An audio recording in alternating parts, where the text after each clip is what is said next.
muchachos? Bienvenidos a sus clases de CETEC en línea de la asignatura de razonamiento matemático. En esta ocasión vamos a ver nuestra lección número 10, que vamos a hablar acerca de los signos muy utilizados en todo el área de matemáticas y obviamente los vamos a ir identificando por medio de las áreas donde se van a utilizar. Existen muchos signos que vamos a estar ocupando tanto en aritmética como en la parte que es ya de matemáticas puras, que es cálculo integral y cálculo diferencial propiamente. Pero necesitamos saber y comprender dónde los vamos a utilizar. Sobre todo, cómo conocer los signos y los símbolos utilizados en diferentes áreas de matemáticas por medio de su clasificación, para que al final de esta lección sepas deducir cómo contestar una serie de ejercicios por medio de la lectura y la identificación de estos signos y símbolos, obviamente. Vamos a clasificarlos por signos de operación, que son los básicos, los que nosotros conocemos. Tenemos suma, resta, división y multiplicación. Estos vamos a estarlos utilizando durante toda la ejecución, desde el razonamiento matemático hasta lo que es propiamente matemáticas puras, incluyendo toda la parte de matemáticas ya a nivel ingeniería. Estos símbolos son los básicos y son los que siempre van a estar presentes dentro de toda una gama de ejercicios. Sobre todo, tienen ciertas leyes, sobre todo la suma y la resta. Vamos a estar hablando de ellos, y que ya que son los más importantes, sobre todo en el área de álgebra. Estos dos signos son los más importantes, más sin embargo estos cuatro son los básicos, ya que desde la primaria los empezamos a conocer. Y bueno, un poquito ya más subidos de grado es cuando encontramos este tipo de símbolos de operación, que si bien no forman parte de los cuatro signos elementales de la aritmética, que son los que acabamos de ver, o básicos dentro de toda el área de matemáticas, son también importantes a la hora de escribir una oración, de una operación. En este caso, el que tenemos del lado izquierdo lo vamos a llamar radical, porque es el que nos va a dar la función de la raíz. Esta símbolo que vemos de color azul es lo que nos indica que va a ser una raíz, y arriba de la pequeña línea que encontramos, que es como más o menos un poco el estilo del signo tan significativo que entendemos como la casita vulgarmente de la división, es muy similar a este. Entonces, en la parte de la cuenquita que se hace por fuera, vamos a tener ahí un grado o un pequeño numerito. En ocasiones, este numerito nos va a decir el grado del radical que tenemos presentado o que vamos a resolver. Cuando no existe un numerito, automáticamente yo voy a deducir que es una raíz cuadrada. Por lo mismo de su teorema, no existen raíces lineales. El mínimo grado que existe para una raíz es 2, y por lo tanto, como es el mínimo, automáticamente se da por default que ya existe este término o este grado. En el contrario, que vemos en el lado derecho, es cuando estamos hablando de una potencia. Y este símbolo, que parece un triangulito o una A mayúscula, es para indicar potencia. Por lo general, en algún trabajo que estemos diseñando, y dependiendo ahora sí del manejo y la escritura y la configuración que tengamos, vamos a señalar a este símbolo para elevar una base. Aunque el más utilizado es, como vemos, la A y la B, que pongamos a nuestra base, que en este caso sería A, y el grado que vamos a resolver o que va a tener nuestra operación va a ser lo que vamos a sustituir por B, que es lo que hemos estado realizando y hemos estado resolviendo a lo largo de nuestras lecciones y las operaciones que hemos visto en cada una de ellas. Vuelvo a repetir, no son propiamente las 4 operaciones fundamentales de la aritmética, pero estos dos símbolos o estas dos operaciones forman parte de las 6 operaciones básicas en el álgebra. Para álgebra, las operaciones básicas van a ser suma, resta, multiplicación, división, radicales y potencias, o también llamado exponenciales, ¿no? Entonces, hasta aquí, estas son las operaciones que incluso a partir del álgebra, donde utilizamos estas dos, ya vamos a empezar a utilizar estas dos características en operaciones mucho más complejas que involucran cálculo integral, cálculo diferencial, geometría analítica o trigonometría. Incluso hasta en la parte de estadística también podemos utilizar este tipo de símbolos, salvo en aritmética no se ocupan tanto. Bien, esto es con esta parte. Bueno, ahora tenemos los símbolos de relación, que son la igualdad y la desigualdad, y que dentro de ellos entra el símbolo de mayor y menor que, siendo que las dos puntas que están de alguna manera representadas por una especie de semitriángulo, porque le falta un lado, las dos puntas siempre van a indicar el lado o la fracción o el valor numérico más grande de una serie de datos que estamos comparando, y obviamente su lado contrario va a ser el valor numérico más pequeño que hay entre esta comparación. Cuando nosotros encontramos una especie de línea paralela a un lado de este semitriángulo, independientemente de hacia dónde esté apuntando, también se va a expresar como una cantidad que sea mayor o igual a la comparación que está haciendo, ¿no? En este caso, a donde está abriendo las puntas.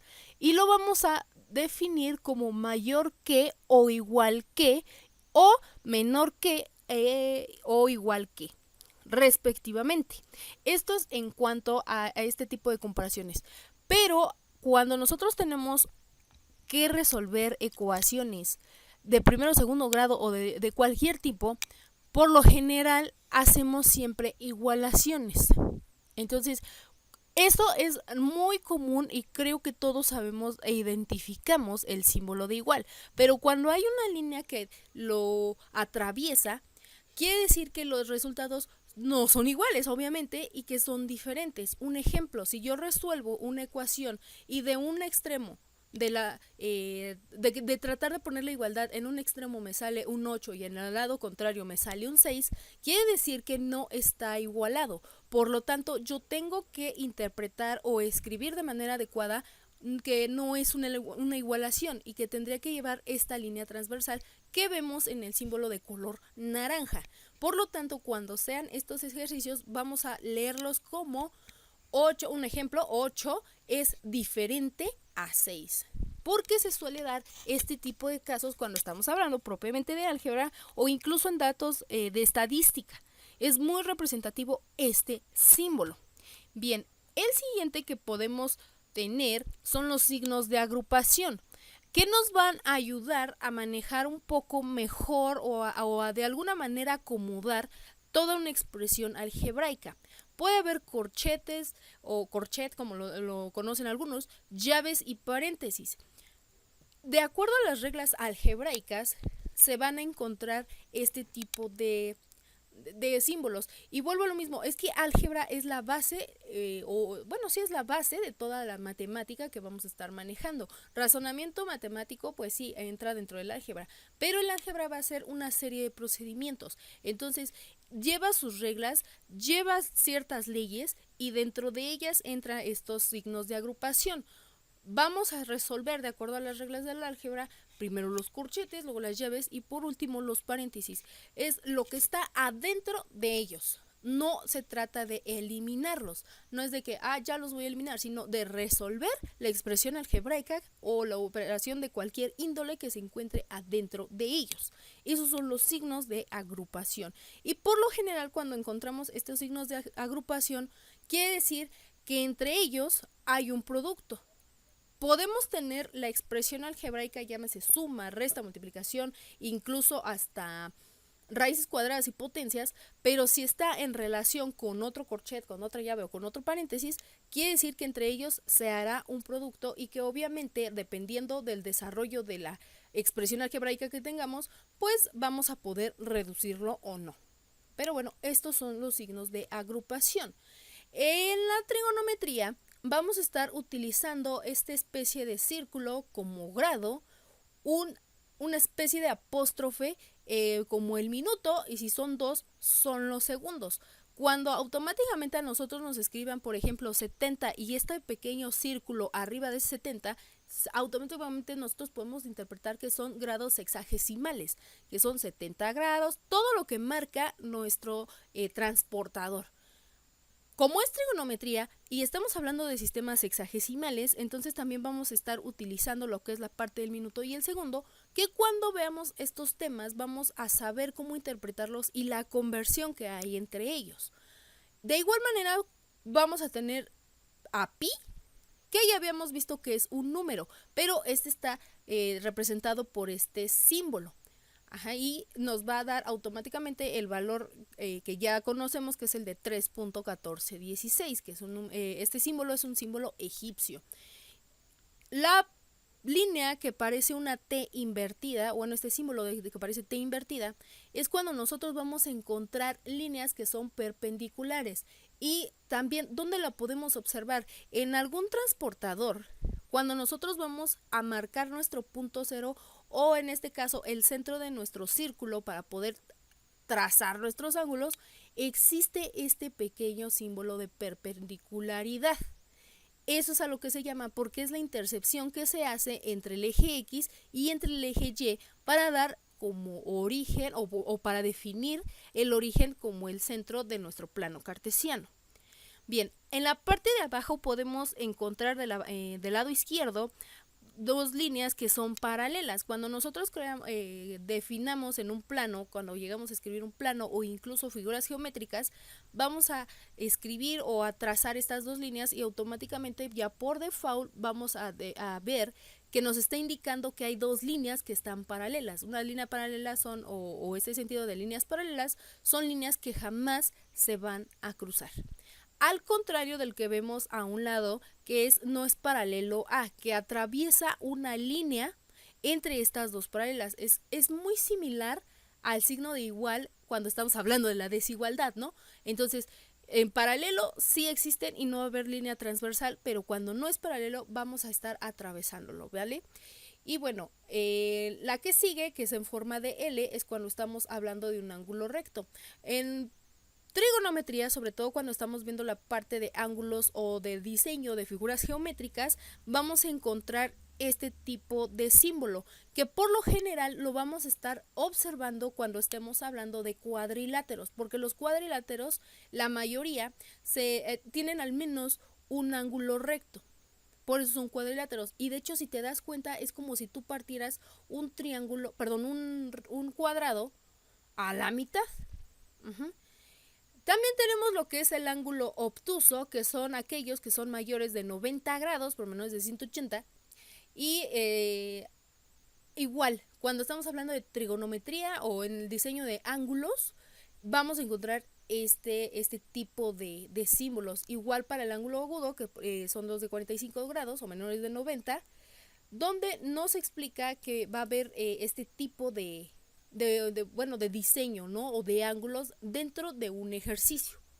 Bien, tenemos también los símbolos que son propios de geometría y en algunos casos van a ser iguales que los de trigonometría, sobre todo si estamos hablando de la parte geométrica un poco más orientada a las figuras geométricas. Si vamos a hablar de geometría analítica, entonces ya vamos a poder definir lo que es un ángulo con diferentes proporciones, ¿no? Que es aquí lo que vemos ángulo COD, por llamarlo así o por tener estas siglas o este tipo de nomenclatura. Puede ser ángulo ABC, puede ser ángulo 1, 2, 3, pero aquí lo que importa es esto, la palabra ángulo, que el símbolo sería como el techito de una casita. Ajá, eso sería lo que es el ángulo. Ahora, también tenemos lo que es el arco, que está delimitado por obviamente dos valores numéricos, que pueden ser A, puede ser B, puede ser 1, puede ser 2, puede ser la nomenclatura que tú quieras, alfa o beta. Ajá, pero cuando estemos hablando de términos de arco, es poner esta línea en este caso este semicírculo, esta semicurva, arriba de los valores que nosotros vamos a definir o de la nomenclatura que nosotros vamos a usar. El ángulo recto también lo podemos representar como esta L con una especie de curvatura y ese puntito que observamos. Igual, cuando estamos hablando más en geometría analítica, vamos a estar observando el comportamiento de las funciones seno y coseno que nos hacen la construcción o que nos hacen la referencia a un triángulo. Y es por eso que necesitamos, obviamente, trazar el polígono o la figura geométrica que vamos a analizar. Y cuando se encuentre así el triángulo o un cuadrado, es que va a haber presencia de esas dos figuras geométricas. Si estamos hablando de diámetros, va a ser esta especie de círculo con una línea transversal. Eso es el diámetro, porque está atravesando esta línea transversal de lado a lado el círculo, lo cual nos hace la definición de lo que es el diámetro en términos gráficos. El radio va a estar dado por R minúscula y cuando queramos calcular ahora sí el valor del diámetro, no representación gráfica, porque es muy diferente a dibujarlo que a calcularlo. Entonces, cuando lo queramos calcular en términos ya de cifras numéricas, nuestro diámetro va a estar con esta D minúscula. Ahora sí vamos a ver un poco más y a profundizar los símbolos de álgebra, que realmente son muchísimos, ¿vale? Entonces ya habíamos visto que son los de conjunto, de manera que cuando nosotros queremos establecer alguna ley, entonces cuando queremos decir de manera que, vamos a poner una línea vertical sobre el teorema que vamos a estar hablando. Igual, esta especie de E curvilínea es cuando nosotros queramos hacer una referencia que una variable pertenece a una función, a una literal, o etcétera, a un teorema, alguna ley, y lo vamos a establecer con esta semicírcula. Y cuando queramos hacer la negación de esta ley o de esta pertenencia, igual vamos a tener esta línea transversal sobre el círculo. Esta U o una parábola que abre hacia la derecha es cuando estemos hablando igual de una ley que contenga ciertas condiciones o que contenga ciertos valores numéricos o que haga referencia a contener alguna literal o alguna cifra, alguna expresión, ¿vale? Cuando igual su negación sería con esta línea transversal, que por lo general, como te estás dando cuenta, las negaciones se hacen con la línea transversal. Cuando estamos hablando de ejes, vamos a poner esta especie de triángulo y obviamente el eje contrario, el triángulo invertido. Cuando estemos hablando de todo un sistema, vamos a poner esta especie de A invertida. Si un teorema o una cifra o una función existe, es con esta E mirando hacia la izquierda. Y si existe esta función y es única en todo el proceso algebraico, va a tener esta E mirando hacia la izquierda con este pequeño asterisco. O cuando queramos hablar sobre leyes que impliquen una cierta condición, va a llevar una línea hacia la derecha o que pueda tener un valor reversible o doble implicación, como dice aquí, va a estar la línea yendo y viniendo. Esos son los símbolos de álgebra que obviamente cuando estemos viendo los teoremas y los ejercicios, los vas a conocer un poco más y vas a observar mejor la utilización de cada uno. Y bueno, aquí ya tenemos los símbolos usados en cálculo diferencial e integral respectivamente, que esta parte de cálculo integral y diferencial fue manejada mucho por Newton y por un científico llamado Lagrange. Entonces este científico denotó o hizo referencia a lo que es una diferencial, valga la redundancia, que es una resta. Entonces él hizo esta notación que es una especie de F con una apóstrofe y entre paréntesis la variable o la función con la que va a estar evaluando dicho procedimiento matemático o dicha expresión. Esta expresión o este símbolo lo definió como la derivada de T, A, alfa, beta, lo que tú quieras utilizar como nomenclatura. Pero ojo, la derivada tiene una cierta condición. Tú vas a derivar la función con respecto a la variable que tú quieres encontrar. Uno es una notación y la otra que fue la notación de Leibniz, que fue una especie de D o una fracción de la diferencial de la función entre la diferencial del valor que yo voy a encontrar o de la variable que me está ocasionando el conflicto, o en este caso de la función que yo quiero derivar con respecto a esta variable. Cuando veamos este tipo de clases o este tema, vas a entender un poquito más este tipo de notaciones, pero al final de cuentas, cuando tú veas esta f con apóstrofe o esta fracción con des, automáticamente estamos hablando de diferenciales, y una diferencial hace referencia a una resta. También tenemos lo que son funciones o diferenciales con respecto a límites, que es lo que tenemos en la parte de abajo de la izquierda de la pantalla, que ves que tenemos la diferencial como una notación de Leibniz, pero al final vemos este triplete de líneas que nos van a hacer referencia a una igualdad de un límite. ¿Qué es un límite? Pues es un valor que te pone un tope sobre una función. Y abajo, que es propiamente la palabra lim. Y abajo ves una especie de triángulo que también hace referencia a una resta con respecto a la función. Y esta línea es cuando te dan el valor de esta variable o de esta literal, que en este caso es 0. Por lo tanto, esta parte de lim se lee de la siguiente manera: límite cuando, la parte de abajo es cuando t tiende a 0. Entonces, cuando nosotros veamos esta parte de el triángulo con t o el triángulo con h, con x, con lo que sea la nomenclatura o la variable a analizar, vamos a leerlo como delta t, delta b, delta etcétera. ¿Qué es lo que vemos en la parte de arriba? Vemos función de t más delta t menos la función de t entre delta t. Así podríamos nosotros leer esta expresión matemática. Y bueno, del lado derecho de la pantalla podemos ver que son una especie como de líneas que encontramos en estos instrumentos como los contrabajos. Pero no es una línea cualquiera, es una S estirada.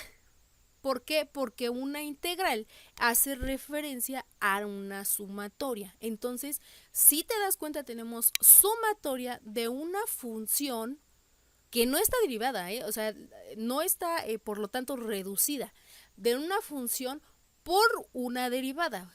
La función es fx, que igual vuelvo a lo mismo, podemos usar t, w, a, alfa, lo que tú sea conveniente para ti, por la derivada de la misma función que vas a encontrar. Dx significa también derivada. Recuerda, las Ds son de derivada. Esto es igual a f mayúscula, te das cuenta, cambió una f como gariboleada a una f normal de una función, porque quiere decir que tú ya subiste o ya incrementaste esta función. Más c, que es una constante. Esta C es muy significativa cuando estamos hablando de integrales definidas. Y en la parte de abajo de la integral indefinida, la vamos a llamar integral definida. Y vamos a tener nuestra misma función por nuestro producto de una diferencial. Y vamos a tener esta S estirada, pero con el detalle que tenemos dos valores que va de A a B. O de C a D o de alfa a beta. Estos valores hacen que ya esté definido un límite dentro de mi integral. Y bueno, estas dos notaciones o estos dos símbolos fueron una notación de Leibniz para poder explicar el teorema de cada una de las funciones, o en este caso de esta parte de matemáticas. Y bueno, hasta aquí le vamos a dejar. En los próximos videos vamos a estar utilizando estos símbolos para que tú puedas entender los teoremas y cómo podemos utilizarlos. Bien, cuídate y nos vemos pronto. Bye.